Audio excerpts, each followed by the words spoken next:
Hello, this is Debbie Bucher with Parkland College, and this lecture is for the LPN to RN Bridge class from the book of the LPN to RN Transitions by Laura Claywell, and this chapter is on the nursing process, which is chapter 6 in your books.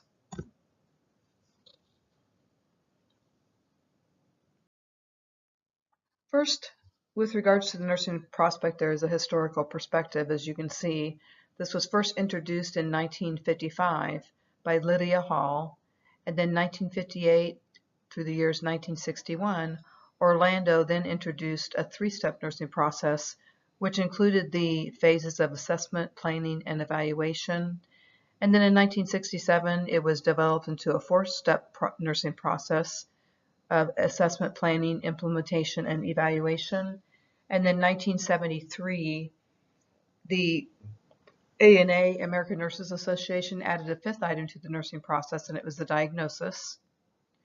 1991, the ANA then introduced outcome identification, and now today we all know the nursing process with the 6 steps of assessment, nursing diagnoses, outcome identification, planning, implementation, and then lastly, evaluation.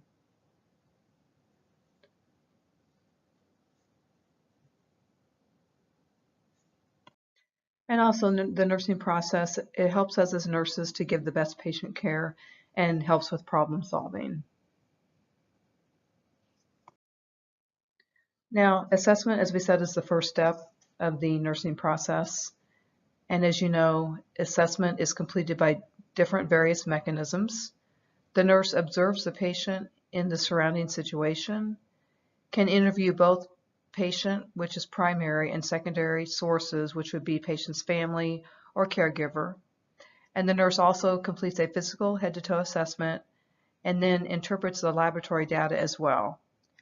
In this process, the nurse is collecting subjective data as well as objective data to support the nursing process.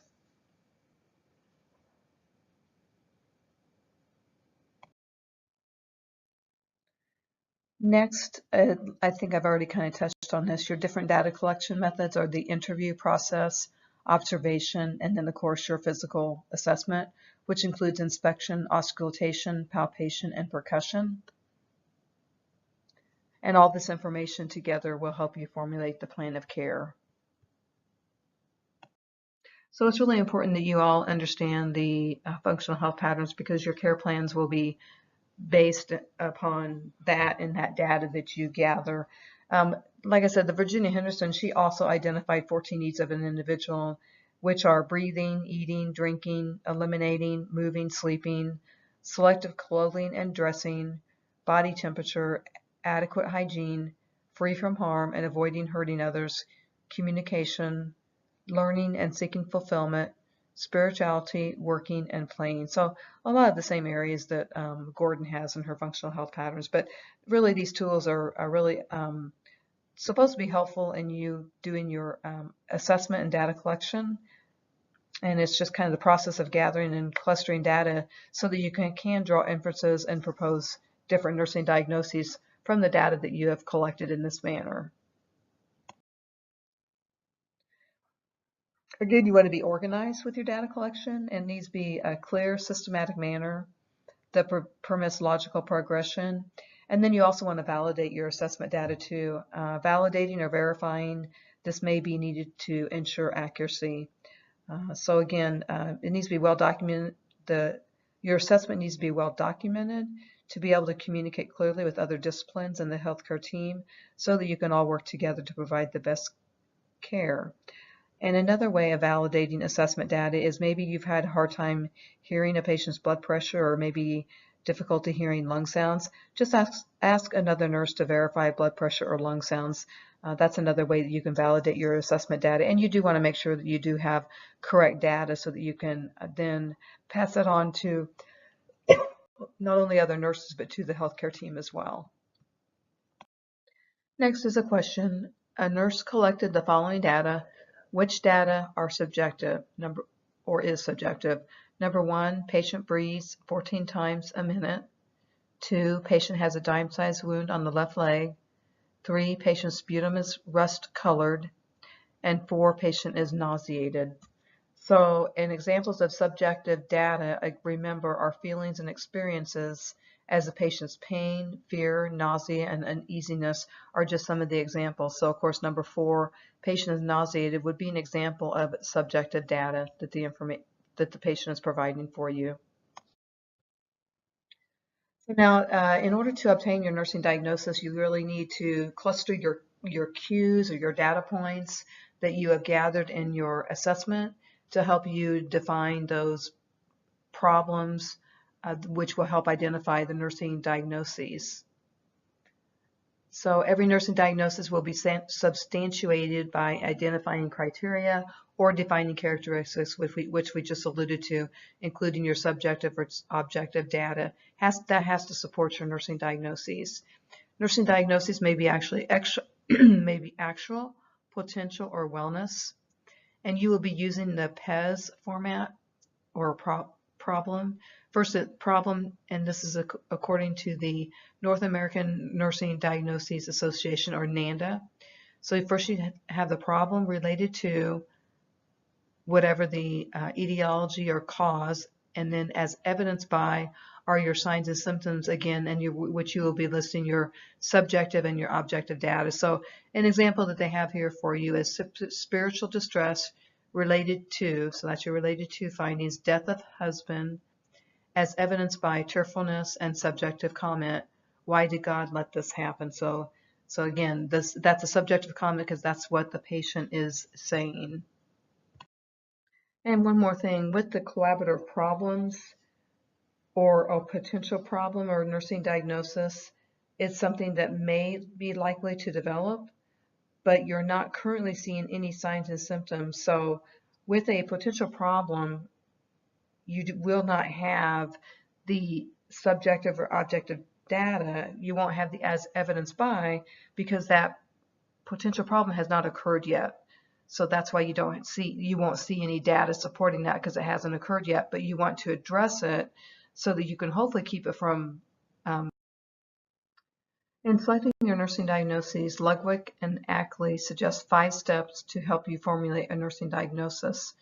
1 is highlight or underline the relevant symptoms, make a short list of the symptoms, then cluster similar symptoms, and then take a look and analyze and interpret the symptoms. And then from all these points, then you can select a nursing diagnosis that best fits with the appropriate related factors and defining characteristics.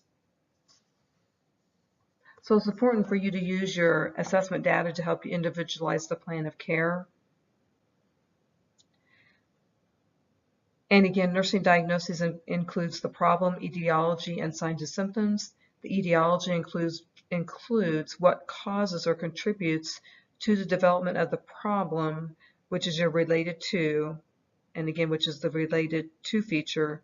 And the signs and symptoms are the defining characteristics that also refer to the problem, and they can be cited again by objective and subjective data. So another example of a nursing diagnosis statement would be impaired skin integrity related to surgery as evidenced by disruption of skin surface. And some other NANDA descriptors that you may be using in your nursing diagnoses are anticipatory, compromise, decreased, deficient, delayed, disproportionate, disabled, disorganized, disturbed, dysfunctional, effective, and excessive.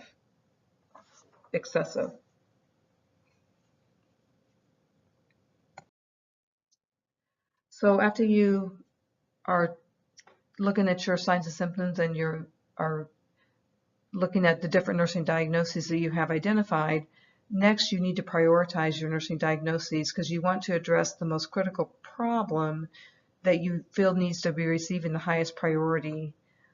And in doing this, you'll be using Maslow's hierarchy of needs. Importance is first given to physical needs, and of course safety is also a priority too. So the most critical problems need to be prioritized for the best outcomes. And you also need to consider the urgency of the problem and what problems need to be most urgently addressed to help this patient meet the outcomes. So speaking of outcomes, next is, after you prioritize your nursing diagnoses, you want to then focus on your outcome identification.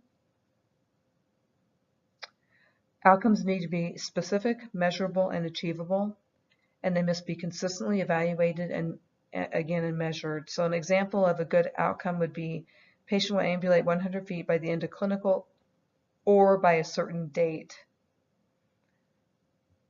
Every nursing diagnosis will be associated with specific individualized expected outcomes.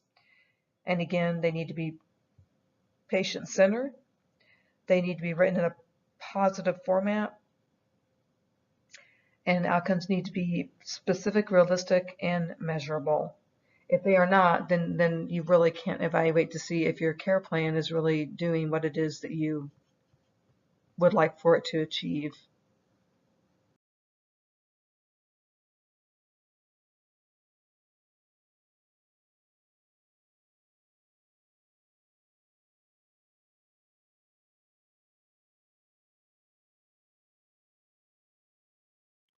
Next, in planning, again, you want to include goals and outcomes in your plan of care, and then you want to identifying interventions needed for the patient to regain that level of independence, and you need to be selecting interventions that will help the patient meet the outcome, and they need to be supportive of that outcome. And if they're not supportive of the outcome, then really there's no way you can meet that outcome. If you just have written down some interventions that are not specific to your patient, then you really are not going to really have much of a chance to be able to meet a good outcome for your patient. So again, the intervention needs to be related to the nursing diagnosis as well as supporting the outcomes as well. And in planning your interventions, there's actually the NIC, the Nursing Interventions Classification. It includes 554 nursing interventions grouped into 30 classes and 7 domains. These consist of basic physiological, behavioral, safety, family, community, health systems. And each intervention is coded and linked with a NAND nursing diagnosis. And again, interventions need to be related to the nursing diagnosis as well as supporting and meeting the patient outcomes.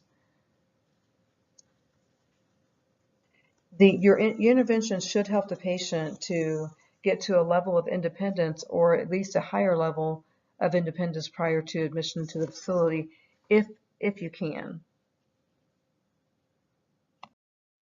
And the next is actually carrying out your plan of care or carrying out your interventions. The RN is the overall gatekeeper of the plan of care, and the RN helps to organize care and interventions for the entire interdisciplinary plan of care.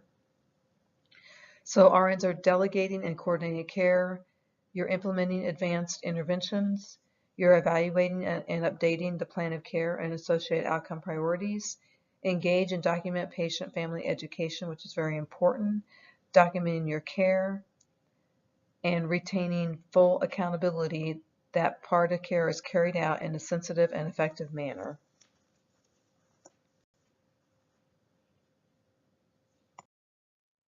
Next is evaluation, which is a very important part of your plan of care. So you are evaluating to see if your interventions helped you meet the outcomes related to the nursing diagnosis. So it's a process of examining the effectiveness of the plan of care and adjusting it ultimately to meet the needs of the patient. So if you find out that your interventions are not meeting the patient outcomes, then you probably need to reevaluate and come up with different interventions that will help you meet that patient outcome.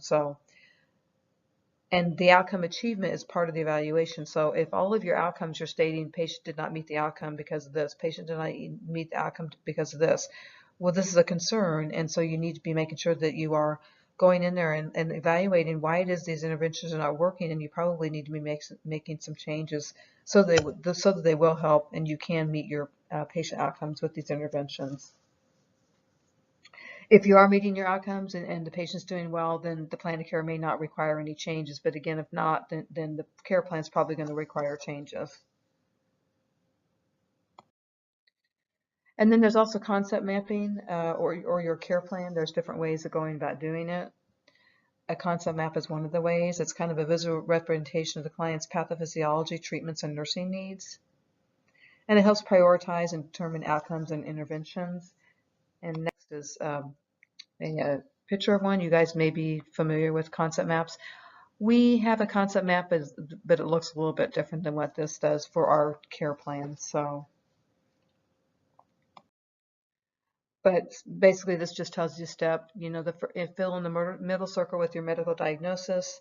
And then step 2 is you look up the relevant nursing diagnoses, place one per circle around the diagram, and add patient data to each circle where it pertains. Number 3, circle the orders or number circles in order of priority. And then 4, create a table of those interventions for each nursing diagnosis.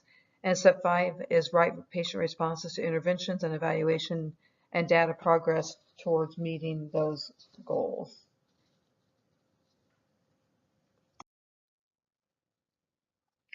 And then another question now is, a nurse is developing an individual care plan for the patient. Which step of the nursing process is the nurse using? So 1 is planning, 2 is implementation, 3 is evaluation, 4 is assessment. So again, the nurse is developing an individual care plan for the patient. So it is 1, the plan of care developed during the planning phase of the nursing process includes the process of identifying the interventions needed for the patient to regain a level of independence or at a higher level than he or she came before admission. Okay. And here's just another picture of the nursing process in a diagram. And this now concludes the lecture on nursing process.